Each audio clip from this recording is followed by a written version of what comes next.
Goeiedag, Vanessa Foster van die Bybel in 1 jaar saam met julle.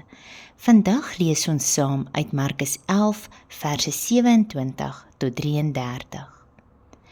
In Markus 11, so vanaf verse 12 tot 14, het ons gelees van die vyeboom wat vervloek is deur Jesus en die boom wat heeltemal verdroog het.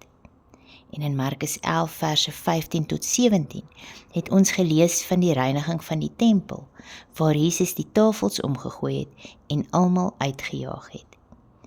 Nou, in Markus 11 verse 27 tot 33 lees ons van die owerpriesters, skrifgeleerdes en die ouderlinge wat Jesus gekonfronteer het oor sy gesag.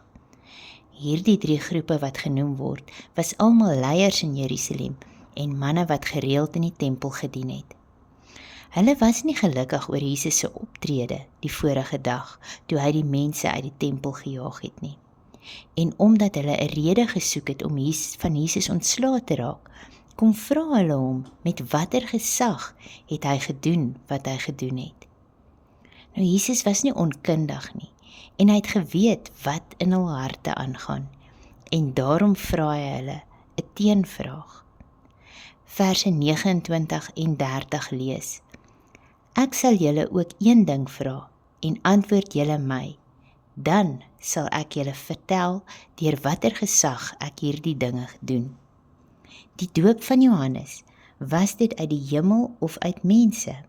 Antwoord my. Nou was die geestelike leiers vasgevang.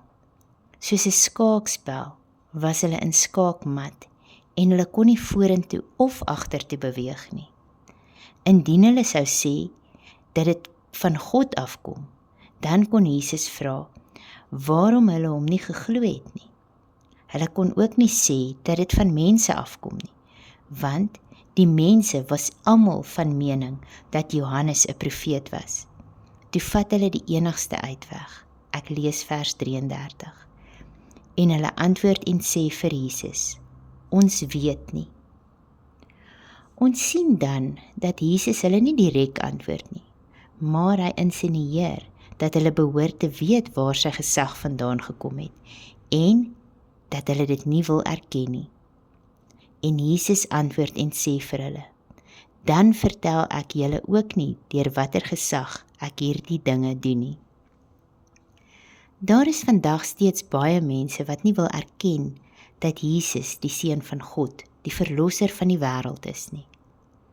Hulle sien wat hy doen in die lewens van die gelowiges en ook in die wêreld, maar hulle bly hardkoppig en weier om Jesus te erken.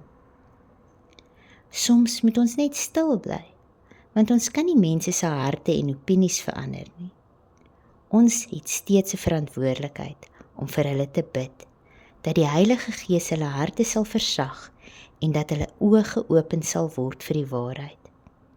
Ons lewens moet getuig van die liefde wat God in ons harte geplaas het, en sonder om 'n woord te sê, moet ons God se genade en liefde uitleef. Mag jy 'n geseënde dag verder hê. Tot volgende keer. Totsiens.